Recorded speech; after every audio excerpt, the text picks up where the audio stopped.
الحمد للہ وکفا وسلام علی عبادہ الذین اصطفیٰ اما بعد۔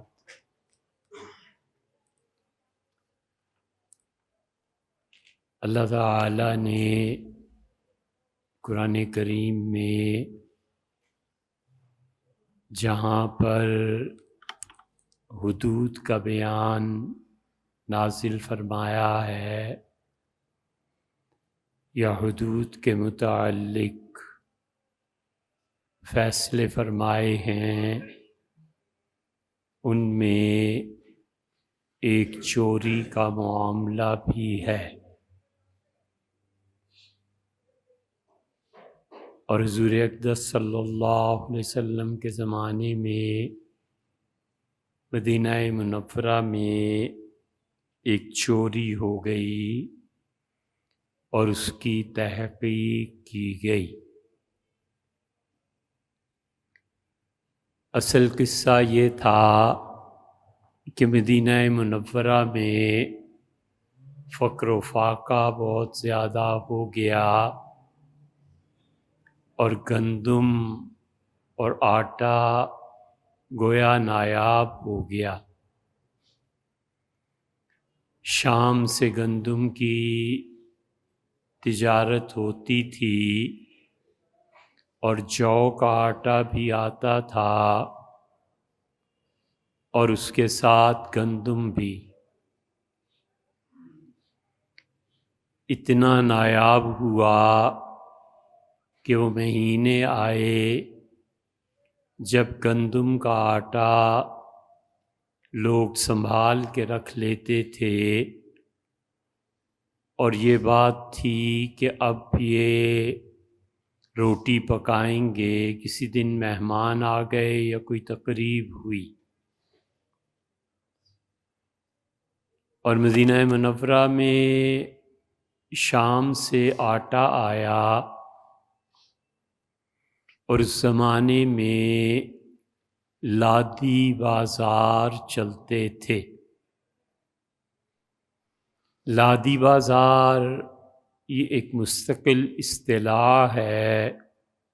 اردو ادب میں بھی آتی ہے اور عربوں کے ہاں تو تھی ہی تھی،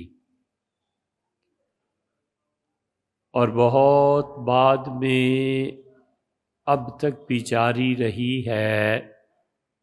مارکیٹس نہیں بنتی تھیں، دکانیں کوئی شاذ و نادر بنتی تھی، اور عام طور پہ لوگ جیسے میلہ لگتا ہے اب ہمارے دور میں ایک میلہ لگاتے تھے۔ لادی بازار والوں کا اپنا ایک بھونپو ہوتا تھا، ایک ساز ہوتا تھا، ڈھول ہوتا تھا، اور وہ ڈھول ایک خاص طریقے پر بجایا جاتا تھا۔ جیسے ہمارے دور میں ایمرجنسی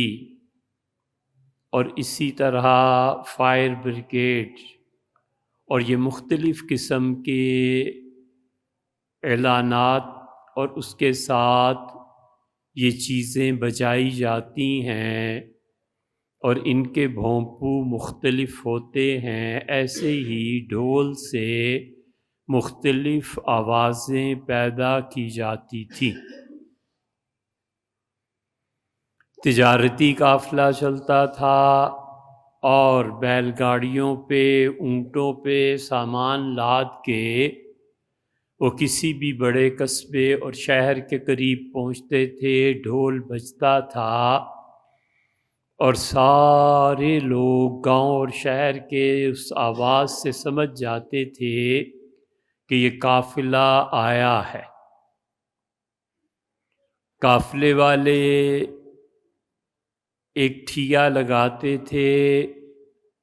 کپڑے رکھ دیے، ایک ٹھیا لگایا اس پہ سبزی رکھ دی، ایک ٹھیا لگایا اس پہ گندم اور مختلف چیزیں رکھ دیں، پھر ایک لگایا اس میں سوکھا ہوا گوشت رکھ دیا۔ عربوں نے اپنی شاعری میں یہ سب چیزیں بیان کی ہیں۔ جہاں جہاں تک آواز پہنچتی تھی لوگ آتے تھے اور اس بازار سے اپنی ضرورت کی چیزیں خریدتے تھے اور چلے گئے۔ 2 دن 3 دن وہ لوگ جانتے تھے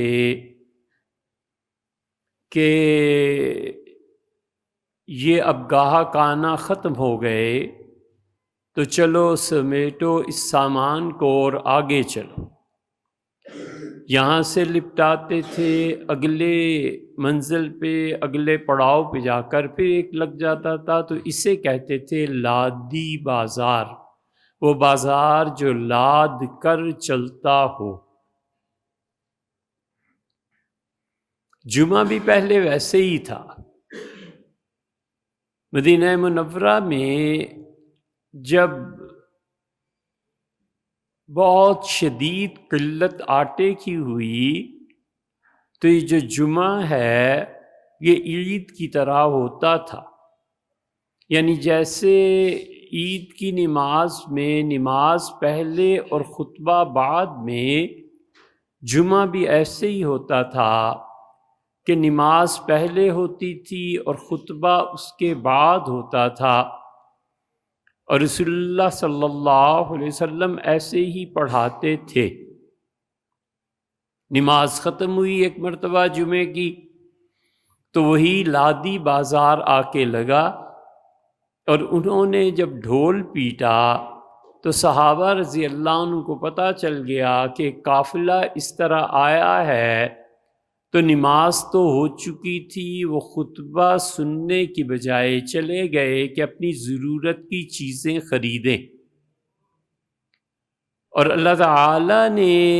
سورہ جمعہ میں یہ بات بیان کی ہے، اور اللہ نے فرمایا ہے کہ ایمان والو جمعے کے دن آؤ، فاسعوا الی ذکر اللہ، اللہ کا ذکر، اللہ کی یاد کے لیے بھاگو۔ یہ نہیں فرمایا آؤ، فاسعوا، تیز چلو۔ اور اسی لیے اللہ تعالیٰ نے یہ بھی فرمایا وَإِذَا رَأَوْا تِجَارَةً، اور جب یہ تجارت کے اموال کو دیکھتے ہیں، أَوْ لَهْوًا انفضوا إِلَيْهَا، تو اس طرف کو چل دیتے ہیں، وَتَرَكُوكَ قَائِمًا، اور آپ تنہا کھڑے رہ جاتے ہیں۔ تو حضور صلی اللہ علیہ وسلم کا خطبہ سننے کے لیے 12-15 لوگ کہتے ہیں کہ رہ گئے تھے، اگرچہ اس آیت کی سب سے اچھی تفسیر مولانا اویس ندوی رحمہ اللہ نے کی، اور انہوں نے اپنی تفسیر میں صحابہ رضی اللہ عنہ کے بجائے یہودیوں کا ذکر فرمایا ہے، لیکن بات لمبی ہے۔ چنانچہ ایسا ایک بازار لگا اور آٹا آیا، اور آٹا خریدا حضرت رفاع رضی اللہ عنہ نے، اور گھر لے گئے، اور اس زمانے میں گھروں کے پیچھے کوٹھڑیاں بنتی تھیں، اور وہ چھوٹا سا کمرہ بناتے تھے اور خاص اپنی چیزیں وہاں رکھتے تھے، اور کوٹھڑی کی مصیبت یہ تھی کہ اس میں نقب بھی لگ جاتے تھے۔ تو حضرت رفاع رضی اللہ عنہ نے آٹا خریدا، لے جا کے رکھا، اور اپنا اسلحہ، سامان، کچھ تیر وغیرہ اس میں رکھ دیے، اور خیال تھا کہ کبھی مہمان آ جاتے ہیں تو اس موقع پر یہ استعمال کریں گے۔ بنو ابیرک کو جو منافق تھے انہیں پتہ چل گیا، اور ان میں ایک آدمی تھا، ترمذی میں اس کا نام بشیر آیا ہے، اس نے دیکھا کہ آٹا ان کے گھر آیا ہے اور یہ خرید کے لائے ہیں، اسے بھی آٹے کی طلب اور ضرورت تھی، اور اس نے رات کو نقب لگایا اور بوری آٹے کی نکال کر لے گیا، اور جا کر اس نے وہ آٹا حضرت لبید رضی اللہ عنہ کے گھر رکھا، اور ہتھیار جو تھے اسے نکالا اور یہودیوں کو دے دیے، اور کہا یہ میری امانت ہے، رکھ لو۔ حضرت رفاع رضی اللہ عنہ نے اگلے دن اپنے بھتیجے حضرت قتادہ رضی اللہ عنہ کو بلایا اور انہوں نے کہا بھتیجے میرے ہاں چوری ہو گئی۔ تو انہوں نے ساری چیزیں دیکھیں اور بات مدینہ منورہ میں پھیل گئی کہ حضرت رفاع رضی اللہ عنہ کے ہاں سے آٹا اور ہتھیار چوری کر لیے گئے۔ انہوں نے عبیرق کے یہ جو منافق تھے انہوں نے آٹا حضرت لبید رضی اللہ عنہ سے لیا اور بوری میں تھوڑا سا سوراخ کر کے کل یہودیوں کے ہاں اسلحہ دے آئے تھے، اب جا کر آٹا بھی دے آئے، اور بات حضور اقدس صلی اللہ علیہ وسلم تک پہنچی اور لوگوں نے کہا کہ حضرت لبید رضی اللہ عنہ نے چوری کی ہے، اور یہ بات بہت زیادہ پھیل گئی اور حضرت لبید رضی اللہ عنہ کے ایمان کی گواہی اور مومن ہونے کی گواہی حضور صلی اللہ علیہ وسلم نے دی، اور نبی کریم صلی اللہ علیہ وسلم نے کہا کہ لبید پر الزام مت لگاؤ، وہ ایک مومن آدمی ہے۔ اور حضرت لبید رضی اللہ عنہ کو جب پتہ چلا تو وہ گھر سے نکلے اور حضرت رفاع رضی اللہ عنہ کے سامنے تلوار نکالی اور انہوں نے کہا کہ اگر میں چور ہوں تو خدا کی قسم ہے مجھ پہ، میں تلوار اس وقت نیام میں ڈالوں گا جب تک کہ میرے بارے میں لوگ فیصلہ نہ کر لیں۔ اور تلوار نکالنے کا مطلب یہ ہے جیسے لوڈڈ گن اب کوئی آدمی لے کے مارکیٹ میں پھرے اور کہے کہ فیصلہ کرو پہلے پھر کوئی کام ہوگا۔ حضور صلی اللہ علیہ وسلم کی خدمت میں جمع ہو گئے لوگ، اور الزام عبیرق پر بھی لگا کہ بنو عبیرق نے یہ کرتوت کیے ہیں۔ بنو عبیرق بھی اٹھ کھڑے ہوئے اور انہوں نے کہا اللہ کے رسول ہم نے کوئی آٹا چوری نہیں کیا، یہ تمام تر کارروائی یہودیوں کی ہے، اور یہ دیکھ لیں آپ وہاں جو آٹا لے گئے ہیں تو راستے میں آٹا گرتا چلا گیا ہے اور وہ آخری کھرا جو نکلا ہے وہ یہودیوں کے ہاں ہے۔ چنانچہ غالباً حضور اقدس صلی اللہ علیہ وسلم کے کہنے پہ یا پھر ویسے ہی تلاشی لی گئی اور حضرت لبید رضی اللہ عنہ کے ہاں سے نہ آٹا نہ اسلحہ کچھ بھی برآمد نہیں ہوا، اور حضور صلی اللہ علیہ وسلم نے بتا دیا کہ سچا مومن آدمی ہے۔ اور جب یہودیوں کے ہاں تلاشی لی گئی تو دونوں چیزیں نکل آئیں۔ بنو عبیرق نے کہا یہ یہودیوں کی کارروائی ہے،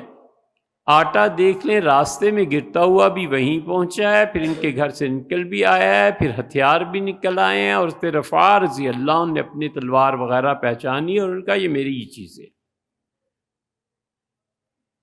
اور حضور اقدس صلی اللہ علیہ وسلم نے یہودیوں کو بلایا اور آپ کے ذہن میں یہ آ گئی بات، بیٹھ گئی کہ ان یہودیوں کا ہاتھ کاٹ دینا چاہیے، انہوں نے یہ کام کیے۔ بنو عبیرق نے یقین دلایا، انہوں نے کہا آپ ہمارے یہاں بھی تلاشی کروا لیں، کچھ بھی نہیں ہے، اور قریب تھا کہ رسول اللہ صلی اللہ علیہ وسلم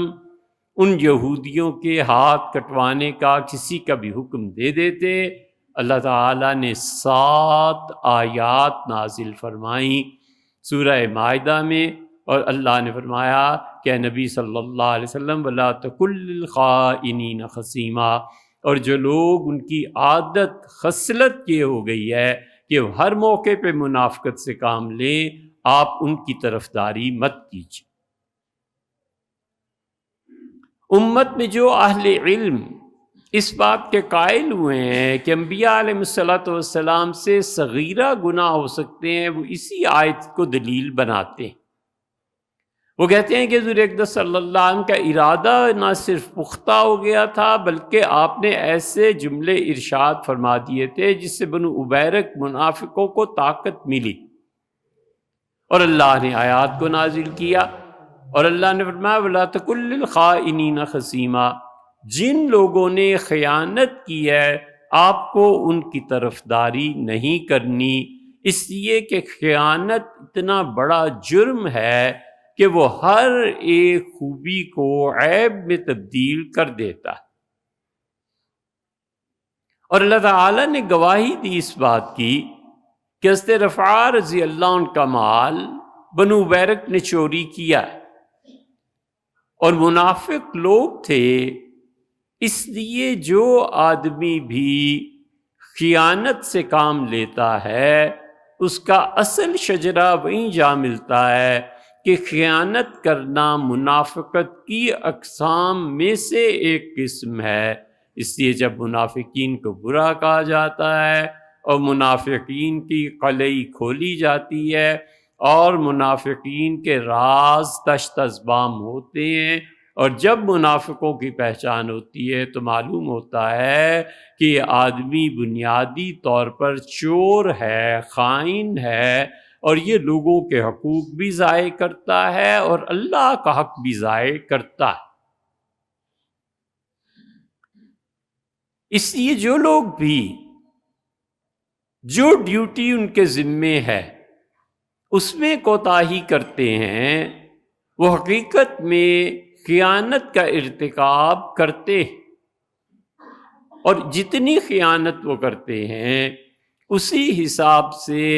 ان کی کمائی بھی ناجائز ہو جاتی ہے اور وہ ان کے لیے مال حلال کا نہیں رہتا۔ ایک آدمی ملازم رکھتا ہے اپنی دکان پہ اور پہلے دن بتا دیتا ہے کہ آپ کی ڈیوٹی 9 بجے سے لے کے شام اتنے بجے تک ہے۔ اسے چاہیے کہ وہ 9 بجے اپنی دکان پر پہنچے، اپنے کام کو شروع کرے، اور شام جس وقت تک ہے اس وقت تک وہ کام کرے۔ اسی لیے شریعت نے دوسری طرف یہ بھی رکھا ہے کہ اگر وہ اپنی ڈیوٹی سے زیادہ کام کرے گا تو اس کی اجرت اس کا حق بنتی ہے، وہ اپنے مالک سے وصول کر سکتا ہے۔ لیکن جتنی بھی وہ تاخیر کرے گا صبح آنے میں اور جتنی جلدی مچائے گا شام کو جانے میں، یہ دونوں اوقات میں جو کچھ وہ کماتا ہے وہ حرام کی کمائی ہے۔ اسے چاہیے کہ اتنے پیسے گورنمنٹ کا ملازم ہے تو گورنمنٹ کو واپس کرے، اور اگر پرسنلی کوئی تجارت کوئی اور دکان کھلی ہوئی ہے تو مالک سے اجرت دیتے ہوئے اس وقت کو کٹائے۔ اس لیے گورنمنٹ کے ملازمین 9 بجے آنا چاہیے، وہ آ رہے ہیں 10 بجے، تو 1 گھنٹہ یہ تاخیر کس کام میں ہوئی؟ کوئی سرکاری کام نہیں ہے، کچھ نہیں ہے، بچوں کو کہیں پہنچانا ہے کہ اور کوئی اور کام ہے، اس کے لیے باقاعدہ چھٹی لینی چاہیے تھی، نہیں چھٹی لی تو یہ جتنا گورنمنٹ کا وقت برباد کیا ہے یا آفس میں جو لوگ کھڑے ہیں ان کا وقت برباد کیا ہے، یہ جو بھی صورت ہے یہ 1 گھنٹے کی تنخواہ اس کی جائز نہیں ہے۔ بالکل ایسے ہی نماز ہے، کتنا وقت لگ جاتا ہے نماز میں؟ گورنمنٹ کہتی ہے کہ آدھ گھنٹہ دیا ہے نماز کے لیے، 1 گھنٹہ دیا ہے، اور یہ نماز بھی پڑھو اور کھانا بھی کھاؤ اور واپس آؤ۔ وہ 1 گھنٹے کو جب 1.5 گھنٹے میں تبدیل کرے گا تو بنیادی طور پر یہ وقت کی چوری کر رہا ہے، اس لیے کہ امانت کے خلاف۔ اور اس خیانت کی بھی 2 قسمیں ہیں۔ ایک قسم ہے جو خلق خدا کے ساتھ پیش آتی ہے، اس افسر کو پتہ ہے کہ اتنے بجے مجھے پہنچنا ہے، پبلک کھڑی ہوگی، یہ پبلک کا حق مارنا ہے، بیٹھے ہوئے ہیں اور ریڈیو لگا رکھا ہے اور کمنٹری سنی جا رہی ہے، اور بل بھی جمع کر رہا ہے اور کمنٹری بھی سن رہا ہے۔ اب بل والے کو کہتا ہے 1 منٹ ٹھہرنا، 2 منٹ ٹھہرنا، اور غور سے سننے لگتا ہے کہ کوئی آؤٹ ہو گیا، یہ ہو گیا، کچھ بھی ہو گیا، تو وہ جو 2 منٹ کر کے 10 آدمی 20 آدمیوں کا وقت جو ضائع کیا ہے، اللہ کا اس کو حساب دینا ہے کہ نہیں؟ یہ سب خیانت کی قسمیں۔ لوگوں کا حق ضائع کرنا۔ معلوم ہے کہ میں نے کہا تھا 9 بجے آ جانا، اب وہ 9 بجے کا آیا کھڑا ہے، اس نے کپڑے دھلائے ہیں اور کپڑے واپس لینے ہیں، اب 9:30 بجے صاحب تشریف لا رہے ہیں اور کپڑے اتار کر ہینگر سے، وہ کہتا ہے یار آدھ گھنٹہ آپ نے لیٹ کر دیا، وہ آگے سے کہتا ہے تم وزیر اعظم لگے ہوئے ہو۔ اور مثال جس کی دے رہا ہے وہ ان سے بھی بدتر ہے، خائن ہے اور چور ہے۔ وزیر اعظم صاحب نے 9 بجے آنا ہے تو 10 بجے آتے ہیں۔ مثال تو کسی آدمی ڈھنگ کے آدمی کی دو نا، جس کے متعلق کوئی کہہ سکے کہ یار فلاں آدمی وقت کا پابند۔ گورے جو غالب آ گئے اور گوروں کی حکومت کو جو اب بھی لانتیں بیچتے ہیں کہ غلامی کا زمانہ تھا، جنرل میٹکاف تھا۔ میٹکاف نے دلی کی فتح کا لکھا ہے، اور وہ کہتا ہے کہ دہلی فتح کرنے میں ایک چیز یہ بھی تھی کہ یہ ساری رات مغل شہزادے ناچ گانے، ناٹک اور عورتوں میں مصروف رہتے تھے۔ صبح بالکل جب ہم لوگ گھوڑوں پہ اپنی بیرکس سے نکلتے تھے، اس وقت ان کے سونے کا وقت ہوتا تھا، اور ہمارے دفتر کے اوقات 1 بجے تک تھے، 2 بجے تک تھے۔ جب ہم اپنے دفتروں کے کام پورے کر کے 1 بجے واپس جا رہے ہوتے تھے تو پتہ چلتا تھا کہ بادشاہ سلامت اور شہزادے اور بیگمات اب ناشتہ کر رہے ہیں۔ پھر وہ آگے چل کے لکھتا ہے کہ اس قوم کو جو پورا دن سونے میں ضائع کر دے اور پھر کھانا کھا کے ناشتہ کر کے آرام سے سو جاتے تھے، اور پھر شام کو اٹھتے تھے، جو تھوڑا بہت کام کرنا ہوتا تھا بس کر لیتے تھے، باقی چھٹی۔ اس لیے کنول نام کی ایک عورت پسند آ گئی ایک مغل بادشاہ کو، 20 یا 22 سال وہ پردے کے پیچھے بیٹھ کر سارے احکامات جاری کیا کرتی تھی، بادشاہ سلامت آرام فرماتے۔ یہ ساری کی ساری جتنی بربادیاں دنیا میں ہیں، قیامت میں جو بربادی آئے گی آسمان اور زمین، اور جتنی بربادی بھی اب تک دنیا میں ہوئی ہے یا ہوگی، سب سے ٹاپ کا برباد وہ آدمی ہے جو اپنا وقت برباد کرتا ہے۔ اس جیسا آدمی کوئی نہیں ہے۔ سب سے بڑا برباد وہ ہے جو وقت برباد کرتا ہے،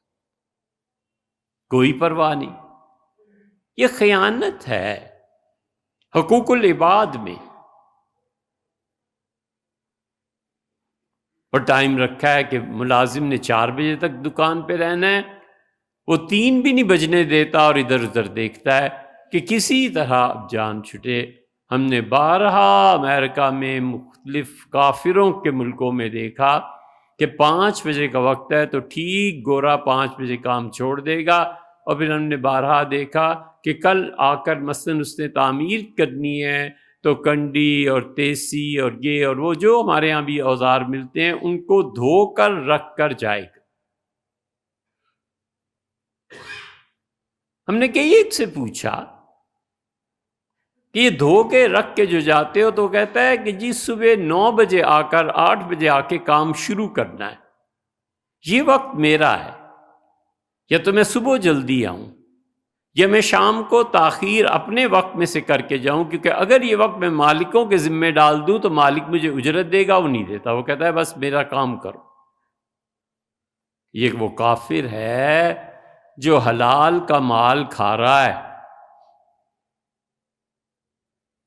اور یہ مومن ہے،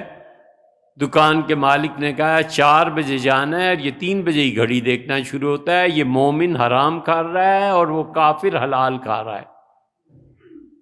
تو دعا کس کی ماننی چاہیے، کس کی قبول ہونی چاہیے؟ حضور اقدس صلی اللہ علیہ وسلم نے فرمایا تم دیکھو گے لوگ اللہ کے گھر میں آئیں گے بیت اللہ میں، اور وہ دونوں ہاتھ پھیلا کر ملتزم پہ رکھ دے گا کعبۃ اللہ پہ، اور وہ روئے گا اور کہے گا یا رب یا رب، اے میرے پروردگار، اے میرے پالنے والے۔ اور اللہ تعالیٰ فرشتوں سے کہیں گے کہ اس کو دیکھو، غزی بالحرام حرام کا کھانا کھا کے آیا ہے، مرکب ہو حرام، جس سواری پہ سفر کیا ہے، جو پیسہ خرچ کیا ہے، یہ بھی حرام ہی کا ہے، جو لباس چادریں پہن کے دو اوڑھ کے آیا ہے، یہ بھی حرام ہی کیا، انا مستجاب له ذالک، یہ سب ناپاکیاں جمع ہو کر میرے سامنے آئی ہیں، اس ناپاک آدمی کی بات میں کیسے مانوں؟ بیت اللہ میں کوئی تھوک دے اور کوئی دیکھ لے تو تھپڑ رسید کرے مارے کہ بیت اللہ میں تھوکتے ہو، وہاں غیرت ایمانی جاگ جاتی ہے۔ اور یہ گندا اور یہ حرام مال کھانے والا اور پہننے والا اور اوڑھنے والا، یہ گندگی، اس کے تعفن سے فرشتے بھاگتے ہیں، اس کو کوئی کچھ نہیں کہتا، اس لیے کہ 27ویں آ رہی ہے نا، پھر دروازہ کھلنا ہے، پھر حضرت امیر المومنین نے جا کے اندر رکعتیں پڑھنی ہیں، جتنی سیاسی قیادت سب 27ویں کو چلی گئی ہوتی ہے، اور تم نے اپنی پبلک کو، اپنی رعایا کو جو تم نے انصاف نہیں دیا، جو تم نے اس قدر مہنگائی مچا رکھی ہے اور غربت دن بدن بڑھتی چلی جا رہی ہے، اس کا تو تم سے کوئی پوچھے گا ہی نہیں۔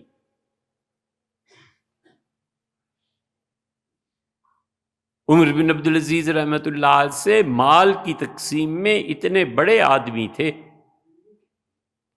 ایک معمولی سی لغزش ہو گئی تو اس زمانے کے بڑے بڑے اہل علم نے عمر بن عبدالعزیز رحمۃ اللہ علیہ سے کہا کہ حضرت یہ کیا کر رہے ہیں، یہ جوا ہو جائے گا، مت ایسے کیجئے، تو انہوں نے اللہ سے توبہ کی۔ سیدنا عمر رضی اللہ عنہ، ہم ان کی مثالیں اس لیے نہیں دیتے کہ اب کوئی ایسا پیدا ہو جائے گا،